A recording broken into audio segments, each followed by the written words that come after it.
आप सबको जय मसीह की। मैं उम्मीद करता हूँ कि आप लोग बहुत अच्छे से होंगे। जैसे कि हम लोग बाइबल से पढ़ रहे हैं रोज़ाना।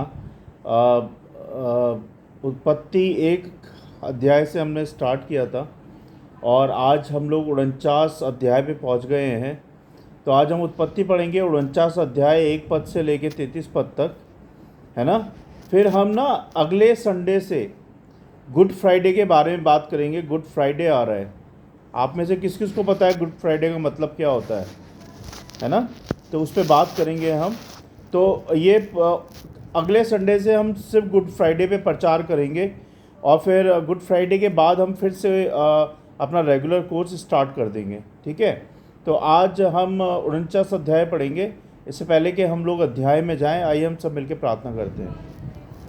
सर्वशक्तिमान हमारे अनुग्रहकारी पिता, राजाओं के राजा, प्रभु परमेश्वर, हम धन्यवाद देते हैं इस समय के लिए और धन्यवाद देते हैं प्रभु कि इस समय में आपने हम सबको जिंदा से सलामत रखा है और ये समय दिखाया प्रभु, ये दिन दिखाया, इसके लिए धन्यवाद प्रभु जी। क्षमा चाहते हैं, हम सबको हमारे पापों के लिए क्षमा करें और हम सबको शुद्ध करें, पवित्र करें अपने लहू से धो के प्रभु जी, जिससे कि हम आपके अनुग्रह में, आपकी अगुवाई में आ सके प्रभु जी। आपके वचनों को पढ़ पाएँ, समझ पाएँ, सुन पाएँ और उस पर ध्यान लगा पाएँ प्रभु जी और अपने जीवनों में लागू कर पाएँ। ऐसा होने दे प्रभु जी। हमारी सहायता करें वचन को सीखने में, समझने में और शैतान की शक्तियों से हम सबको बचाएं प्रभु। हमारी सहायता करें। हम सारी बातों को आपके चरणों में रखते हैं। सुने, ग्रहण करें प्रभु यीशु नासी के नाम से, आमीन। तो जैसे कि हम लोग पढ़ रहे हैं, लास्ट टाइम के लिए सॉरी, मैं लास्ट टाइम यूथ क्लास भी नहीं ले पाया लास्ट संडे और रेगुलर भी नहीं कर पाया, उसके लिए माफ़ी चाहूँगा। तो आज हम पढ़ेंगे 49 अध्याय उत्पत्ति से और 1 पद से लेके है आपका 33 पद तक। जिनके पास बाइबल है वो बाइबल निकाल ले, जिनके पास नहीं है वो सुन सकते हैं, कोई बात नहीं, मगर ध्यान दीजिएगा प्लीज़। अगर आप ध्यान नहीं देंगे तो ना ही आप सीख पाएंगे, ना समझ पाएंगे और ना ही सुन पाएंगे कि परमेश्वर पिता आपसे क्या बात करना चाहते हैं।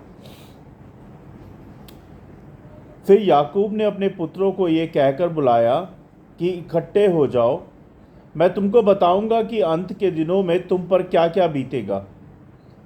हे याकूब के पुत्रों, इकट्ठे होकर सुनो, अपने पिता इज़राइल की ओर कान लगाओ।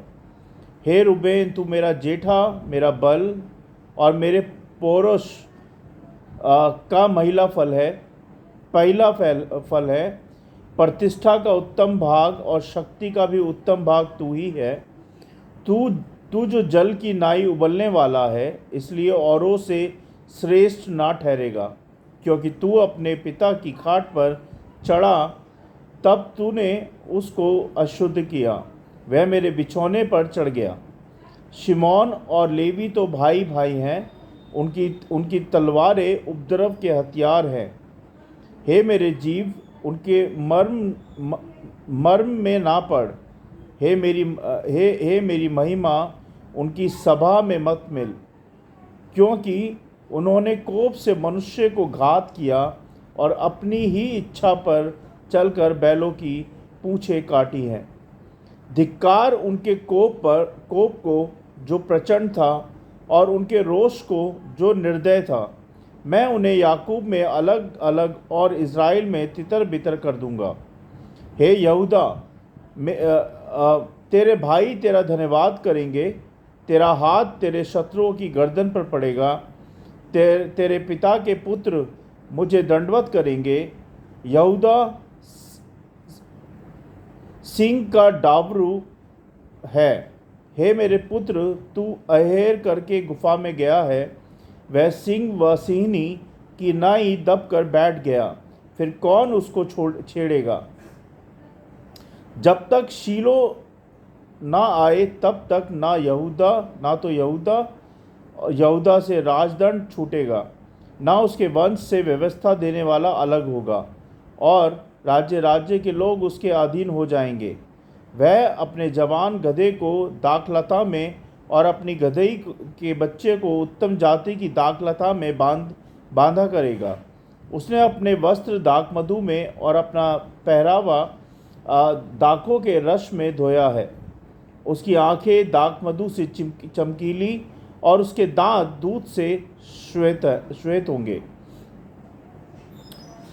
13 पद में हूँ मैं। जबलून समुद्र के तीर पर निवास करेगा, वह जहाज़ों के लिए बंदरगाह का काम करेगा और उसका परला भाग सीदोन के निकट पहुँचेगा। इस्साकर एक बड़ा और बलवंत गधा है जो पशुओं के बाड़ों के बीच में दबता रहता है। उसने एक विश्राम स्थान देकर कि अच्छा है और एक देश की मोहर है। अपने कंधे को बोझ उठाने के लिए झुकाया और बेगारी में दास का सा काम करने लगा। दान इज़राइल का एक गोत्र होकर अपने जाति भाइयों का न्याय करेगा। दान मार्ग में एक सांप और रास्ते में का एक नाग होगा जो घोड़े की नली को डसता है, जिससे उसका सवार पछाड़ खाकर गिर पड़ता है। हे यहोवा, मैं तुझी से उद्धार पाने की बाट जोता आया हूँ। गाद पर एक दल चढ़ाई तो करेगा, पर वह उसी दल के पिछले भाग पर छापा मारेगा। असेर से जो अन्न उत्पन्न होगा वह उत्तम होगा और वह राजा के योग्य स्वादिष्ट भोजन दिया करेगा। नप्ताली एक छूटी हुई हरिणी है, वह सुंदर बातें बोलता है। यूसुफ बलवंत लता की एक शाखा है, वह सोते के पास लगी हुई फलवंत लता की एक शाखा है। उसकी डालियां भीत पर से चढ़कर फैल जाती हैं। धनुर्धारियों ने उसको खेदित किया और उस पर तीर मारे और उसके पीछे पड़े हैं, पर उसका धनुष दृढ़ रहा और उसकी बाह और हाथ याकूब के उसी शक्तिमान ईश्वर के हाथों के द्वारा फुर्तीले हुए, जिसके पास से वह चरवाहा आएगा जो इज़राइल का पत्थर भी ठहरेगा। यह तेरे पिता के उस परमेश्वर का काम है जो तेरी सहायता करेगा, उस सर्वशक्तिमान को जो तुझे ऊपर से आकाश में की आशीषें और नीचे से गहरे जल में की आशीषें और स्तनों और गर्भ की आशीषें देगा। तेरे पिता के आशीर्वाद मेरे पितरों के आशीर्वाद से अधिक बढ़ गए हैं और सनातन पहाड़ियों की मनचाही वस्तुओं की नाई बने रहेंगे। वे यूसुफ के सिर पर जो अपने अपने भाइयों से न्यारा हुआ, उसी के सिर के मुकुट पर फूलेंगे फलेंगे। बिन्यामीन फाड़ने हारा हुंडार है। सवेरे तो वह अहेर भाषण करेगा और सांझ को लूट बाट करेगा। इज़राइल के 12 गोत्र यही हैं और उनके पिता ने जिस वचन से उनको आशीर्वाद दिया सो ये ही है। एक को उसके आशीर्वाद के अनुसार उसने आशीर्वाद दिया। तब उसने ये कहकर उनको आज्ञा दी कि मैं अपने लोगों के साथ मिलने पर हूँ, इसलिए मुझे हित्ती एप्रोन की भूमि वाली गुफा में मेरे बाप दादों के साथ मिट्टी देना, अर्थात उसी गुफा में जो कनान देश में मरमे के सामने वाली मकपेला की भूमि में है। उस भूमि को तो इब्राहिम ने हित्ती एप्रोन के हाथ से इसी निमित्त मोल लिया था कि वह कब्रिस्तान के लिए उसकी निज भूमि हो। वहाँ इब्राहिम और उसकी पत्नी सारा को मिट्टी दी गई और वहीं इसहाक और उसकी पत्नी रिबका को भी मिट्टी दी गई और वही मैंने लिया को भी मिट्टी दी। वह भूमि और उसमें की गुफा हित्तियों के हाथ से मोल ली गई। यह आज्ञा जब याकूब अपने पुत्रों को दे चुका, तब अपने पांव खाट पर समेट प्राण छोड़े और अपने लोगों में जा मिला। परमेश्वर के वचन को पढ़े जाने और सुने जाने पर आशीष दें। तो ये हम उत्पत्ति 49 अध्याय पढ़ रहे थे, 1 से लेकर 33 पद तक। आइए हम देखेंगे कि आज हमें यह अध्याय क्या सिखाना चाहता है। तो आज हम उसके बारे में सीखेंगे।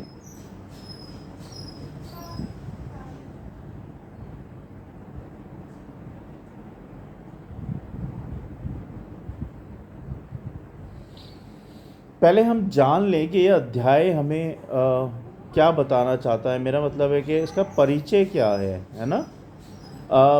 बाइबल में एक महत्वपूर्ण भविष्यवाणी से मेरा मतलब है बाइबल एक महत्वपूर्ण भविष्यवाणियों से भरा हुआ है, जिसमें याकूब अपने 12 पुत्रों को आशीर्वाद देते हुए उसके वंश को नियमित नीति को प्रकट करता है। यह अध्याय केवल एक पारिवारिक आशीर्वाद नहीं है, पारिवारिक आशीर्वाद नहीं है, बल्कि यह इज़राइल के 12 गोत्रों के भविष्य का एक आईना है। वो हम देखेंगे आगे चल के कि कैसे याकूब, जो अब वृद्ध यानी कि बुढ़ा और मृत्यु के निकट था, अपने पुत्रों को बुलाकर उसने आशीर्वाद देता है, उन्हें आशीर्वाद देता है और उनके भविष्य के बारे में भविष्यवाणी करता है कि ये आशीर्वाद केवल व्यक्तिगत नहीं है, बल्कि इनसे इज़राइल की पूरी जाति की नियति जुड़ी हुई है। तो याकूब के 12 पुत्र थे, ठीक है। पहला पुत्र रुबेन है, पहला पुत्र, लेकिन उसकी अनेकता के कारण क्या कहते हैं, अनैतिकता के कारण उसे प्रधानता नहीं मिली, पहले पुत्र रुबेन को, है ना। दूसरा पुत्र शिमोन और लेवी, क्रोधी उसका जो स्वभाव था क्रोध से भरा हुआ था, यानी कि अग्रेसिव बहुत था, तो इस कारण उन्हें कठोर शब्द मिले। किसको मिले? शिमोन और लेवी को। तीसरा यहूदा, मैं ये याकूब के पुत्रों के बारे में बता रहा हूँ, आपको ध्यान से सुनिएगा। उसके वंश से राजा उत्पन्न होंगे और यहूदा का शासन दृढ़ रहेगा। यीशु मसीह भी यहूदा के वंश से ही आए हैं। तो ये तीसरे पुत्र के बारे में था। चौथा पुत्र जबूलून, समुद्र के तट के पास वो बसेगा और व्यापार करेगा। ये जो मैं नाम के साथ आपको उसकी छोटी छोटी स्टोरियाँ बता रहा हूँ, ये याकूब ने इनको आशीर्वाद दिए हैं, तो वो आशीर्वाद के बारे में मैं आपको बता रहा हूँ। पांचवा पुत्र इस्साकर, इसको क्या आशीर्वाद मिला? इसको याकूब से यह आशीर्वाद मिला कि एक मेहनती गोत्र होगा, लेकिन दूसरों की सेवा में लगा रहेगा। छठी बात, छठा पुत्र है, उसका नाम है दान, यानी कि न्यायी होगा, लेकिन कपट और छल भी करेगा। यह आशीर्वाद दिया याकूब ने इसको। सातवीं बात, सातवां पुत्र गाद, अब इसको क्या आशीर्वाद मिला? वह शत्रुओं से घिरा रहेगा, लेकिन विजय भी प्राप्त करेगा। आठवां पुत्र आसेर, इसको क्या आशीर्वाद मिला? वह समृद्धि पाएगा और उत्तम भोजन प्रदान करेगा। ये सारे आशीर्वाद याकूब ने अपने 12 पुत्रों को दिए हैं। तो 1 बाय 1 मैं आपको बता रहा हूँ। नप्ताली, जो कि 9वां पुत्र है, एक स्वतंत्र और सुंदर वाणी वाला होगा। 10वां पुत्र यूसुफ, इसको क्या आशीर्वाद मिला? वह विशेष रूप से आशीषित होगा और उसको संतानें फलवंती होगी, यानी कि उसकी संतानें फलवंत होंगी उसके लिए। 11वां बेटा बिन्यामिन, एक शक्तिशाली योद्धा बनेगा, है ना। तो याकूब के आशीर्वाद केवल सांसारिक गुणों और कार्यों पर आधारित नहीं थे, बल्कि परमेश्वर की योजनाओं और उद्देश्य को प्रकट करने के लिए थे। विशेष रूप से अगर हम देखें तो यहूदा को सर्वोच्च आशीर्वाद मिला है, क्योंकि उसी के वंश में मसीह आएंगे। मसीह भी यहूदा के वंश में आए थे, तो ये सबसे सर्वोच्च है, उत्तम है। इसके बाद याकूब अपने पुत्रों को निर्देश देता है कि उसे कनान भूमि में मरमे की गुफा में, मकपेला की जो गुफा है, में दफनाया जाए, जहां इब्राहिम और इसहाक को दफनाया गया था। और यह उसकी उस दृढ़ विश्वास को दिखाता है कि परमेश्वर की प्रतिज्ञाएं पूरी होंगी और इज़राइल की संतानें कनान में बसेंगी। अब हम ये देखेंगे कि इसका निष्कर्ष क्या है इस अध्याय का, यानी कि ये क्या हमें सिखाना चाहता है। पहला निष्कर्ष क्या है इसका, कि याकूब के आशीर्वाद में परमेश्वर की योजना प्रकट होती है। याकूब ने जो आशीर्वाद अपने पुत्रों को दिए वे केवल व्यक्तिगत नहीं थे, बल्कि एक पूरे इज़राइल के भविष्य की झलक थे। ये दिखाता है कि परमेश्वर प्रत्येक व्यक्ति और राष्ट्र की नियति को पहले से निर्धारित करता है, और हमें ये स्वीकार करना चाहिए कि परमेश्वर की योजना सर्वोत्तम और उत्तम होती हैं, चाहे वह हमारी सोच से मेल खाए या नहीं खाए। दूसरी बात, यहूदा को मिला विशेष आशीर्वाद, है ना। अब वो विशेष आशीर्वाद क्यों बोल रहे हैं उसको?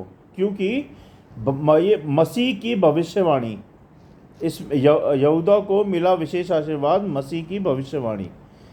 यहूदा को विशेष रूप से बताया गया कि उसके वंश से राजा आएंगे और अंततः मसीह भी उसी से उत्पन्न होंगे। तो ये सर्वोच्च और सबसे बड़ा आशीर्वाद था। तो राजदंड यहूदा से ना छूटेगा। उत्पत्ति 49 अध्याय 10 पद में आप पढ़ सकते हैं। ये भविष्यवाणी यीशु मसीह के आगमन की ओर इशारा करती है। ठीक है, यह हमें सिखाता है कि परमेश्वर की प्रतिज्ञाएं बहुत पहले से निर्धारित होती हैं और सही समय पर वो पूरी होती हैं, और जो परमेश्वर प्रतिज्ञा लेते हैं वो हमेशा पूरी होती, चाहे दुनिया इधर की उधर हो जाए, कि परमेश्वर की प्रतिज्ञा पूरी होकर रहेगी। तीसरी बात, आशीर्वाद कर्मों और चरित्र पर आधारित होते हैं। आशीर्वाद कर्मों और चरित्र पर आधारित होते हैं। कुछ पुत्रों को कठोर शब्द मिले क्योंकि उनके कार्य अनैतिक और हिंसक थे, मतलब स्वीकार्य नहीं थे, पसंद नहीं थे। जबकि यूसुफ और यहूदा को आशीष क्या कहते हैं, विशेष आशीर्वाद मिले हैं। बट कुछ पुत्रों को कठोर शब्द मिले क्योंकि उनके काम सही नहीं थे, है ना, हिंसक थे, लड़ाई वाले थे, उग्रवाद थे, तो इसलिए उनको कठोर शब्द मिले। और यह हमें यह सिखाता है कि हमारे कर्म और चरित्र हमारे भविष्य को निर्धारित करते हैं। परमेश्वर न्यायी है और हमें उसी के अनुसार प्रतिफल मिलता है और देता है। चौथा निष्कर्ष क्या, चौथी बात हम क्या सीखेंगे? आत्मिक विरासत अधिक मूल्यवान होती है। आत्मिक विरासत अधिक मूल्यवान होती है। याकूब ने सांसारिक धन संपत्ति की बजाय आत्मिक आशीर्वाद और भविष्य की यूँ कहेंगे कि दृष्टि अपने पुत्रों को दी। तो बहुत ज़रूरी है कि आप भी अपने बच्चों को आत्मिक आशीर्वाद और आत्मिकता में बढ़ने का आशीर्वाद दो, और उनके साथ बैठो, बात करो इस बारे में, और उनको और आगे बढ़ाओ आत्मिकता के अंदर, है ना कि सांसारिक बातों में। ये हमें ये सिखाता है कि हमारी अगली पीढ़ी को केवल सांसारिक सफलता के बारे में नहीं, बल्कि आत्मिक समृद्धि और परमेश्वर की प्रतिज्ञाओं के बारे में भी सीखना बहुत ज़रूरी है और सीखना चाहिए। अब पांचवी बात हम देखेंगे, ये पांचवी और लास्ट निष्कर्ष है ये, परमेश्वर की प्रतिज्ञाएं पूरी होती हैं। जैसे कि हमने बात की, याकूब को अपने दफनाने की जगह को लेकर निर्देश देना ये दर्शाता है कि वह परमेश्वर की प्रतिज्ञाओं पर पूर्ण विश्वास, यानी कि पूरी तरह से विश्वास रखता था। और ये हमें सिखाता है कि हमें भी परमेश्वर की योजनाओं पर विश्वास रखना चाहिए, चाहे कैसी भी परिस्थिति हो। अब हम अंतिम शिक्षा देखेंगे। अंतिम शिक्षा ये है कि पहली शिक्षा, परमेश्वर ने प्रत्येक इंसान को, मनुष्य को, या प्रत्येक व्यक्ति कह लो, प्रत्येक व्यक्ति और राष्ट्र के लिए योजना बनाई है। हर एक इंसान के लिए परमेश्वर ने योजना बनाई है और हमें उसमें भरोसा रखना चाहिए, पहली शिक्षा। दूसरी शिक्षा, हमारे कार्य और हमारे चरित्र, यानी कि चरित्र बोलेंगे तो हम चरित्र, जैसे यीशु मसीह पवित्र है ना। और एक होता है चरित्र को इंग्लिश में क्या बोलेंगे,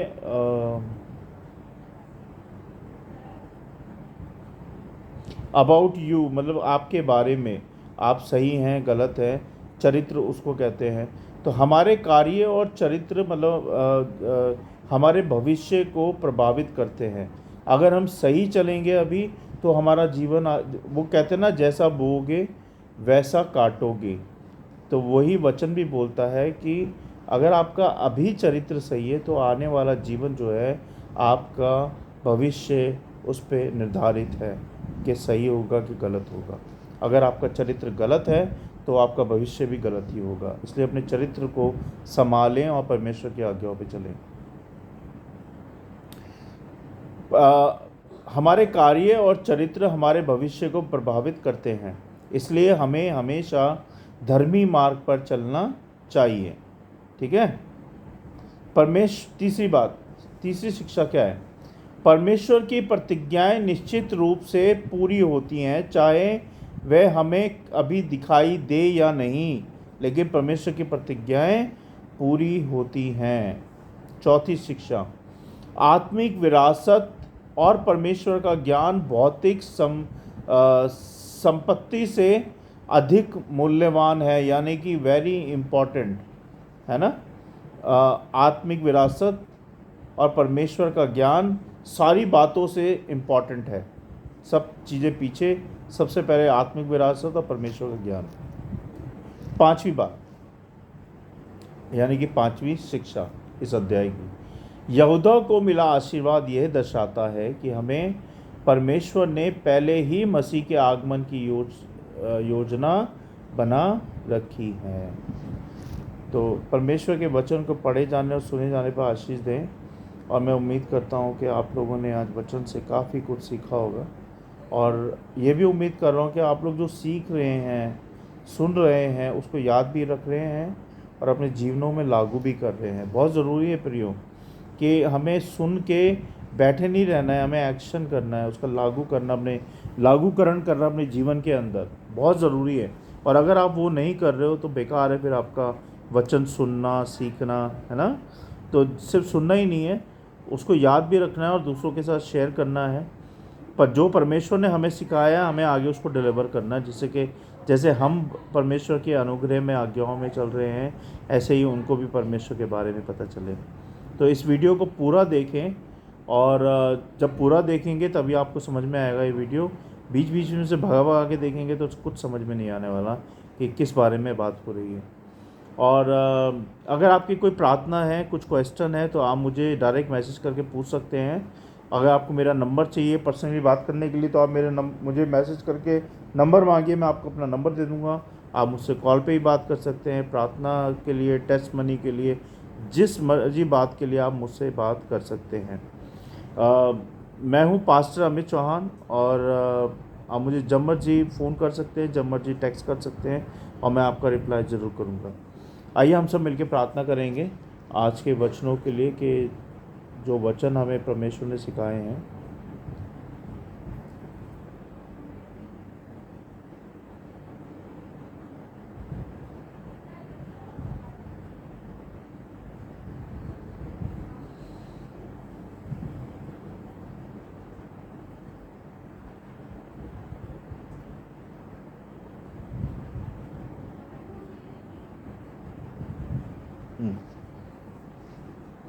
सर्वशक्तिमान हमारे अनुग्रहकारी पिता परमेश्वर, तेरा वचन सत्य है, क्योंकि तू सत्य है, तू पवित्र है प्रभु। पिता, पुत्र और पवित्र आत्मा एक है। तेरा वचन ने हमें आज सिखाया है प्रभु कि हमें कैसे अपने आचरण को, अपने चरित्र को ठीक रखना है। अगर आज हम ठीक हैं तो हमारा कल ठीक होगा, अगर आज हम ठीक नहीं हैं तो हमारा कल ठीक नहीं होगा। जैसा बोओगे वैसा काटोगे। होने दे प्रभु कि हम आपकी आत्मिक शिक्षाओं को, आपके आत्मिक ज्ञान को अपना पाए अपने जीवन में, और स्वर्ग में हम अपना धन इकट्ठा कर पाए, ना कि संसार में। होने दे प्रभु कि हम अपने बच्चों को आत्मिक रीति से बढ़ा पाएँ, उनको शिक्षा दे पाएँ। हमारी सहायता करें अपने बच्चों को आत्मिक शिक्षाएं देने में, आत्मिक रूप से बढ़ाने में प्रभु, और हम खुद भी आत्मिक रीति से बढ़ पाएँ प्रभु जी। हमारी सहायता करें परमेश्वर। हमें हमारे चरित्र को इस संसार में ठीक रखने में सहायता करें प्रभु। हमें हर वह विचार से, हमें हर अपवित्र बातों से, पाप से, बुराई से दूर करें प्रभु जी। हमें और हमारे बच्चों को संभालें प्रभु। जैसा आप हमारे जीवन से चाहते हैं प्रभु जी, वैसा हो। हमारी सहायता करें। सहायता करें प्रभु कि हम आत्मिक रीति से आप में बढ़ते जाएं। आप बढ़ें, हम घटे परमेश्वर। आपकी महिमा हो, आपकी स्तुति हो, क्योंकि आप प्रशंसा के योग्य हैं प्रभु परमेश्वर। बहुत बहुत धन्यवाद आज के वचनों के लिए जो आपने हमें सिखाए हैं, और जिसके लिए हमें बुद्धि दी, समझ दी प्रभु। हमें समझाने के लिए हृदय से धन्यवाद परमेश्वर। सारी बातें आपकी सच्ची हैं, हम लोग झूठे हैं प्रभु। हमें भी सच्चा बना परमेश्वर। हमें भी अपना जैसा बना प्रभु जी, कि हम भी एक सच्चे मन से, सच्चाई से चल पाएँ तेरे अनुग्रह में, तेरी आज्ञाकारिता में प्रभु। तेरा डर माने हम, तेरा भय माने प्रभु जी। हम कभी कोई गलत काम ना करें परमेश्वर।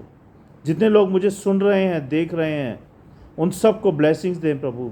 सबको संभालें प्रभु। सबको मौका दें कि आत्मिक रीति से पवित्र बने और आप में बढ़ते जाएं प्रभु जी। आपके वचनों में बढ़ते जाएं, आपकी महिमा में बढ़ते जाएं प्रभु। सबको इस्तेमाल करें प्रभु अपनी महिमा के लिए, और सबकी सहायता करें। जो आप हमें बनाना चाहते हैं हम वो बने प्रभु, ना कि जो शैतान बनाना चाहता है हम वो बने।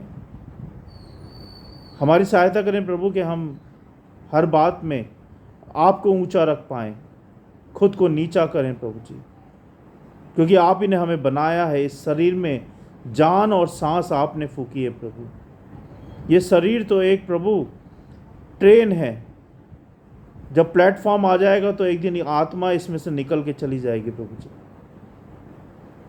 इस प्लेटफॉर्म को जब तक आपने संभालना है, इसको पवित्र बना के रखे प्रभु जी।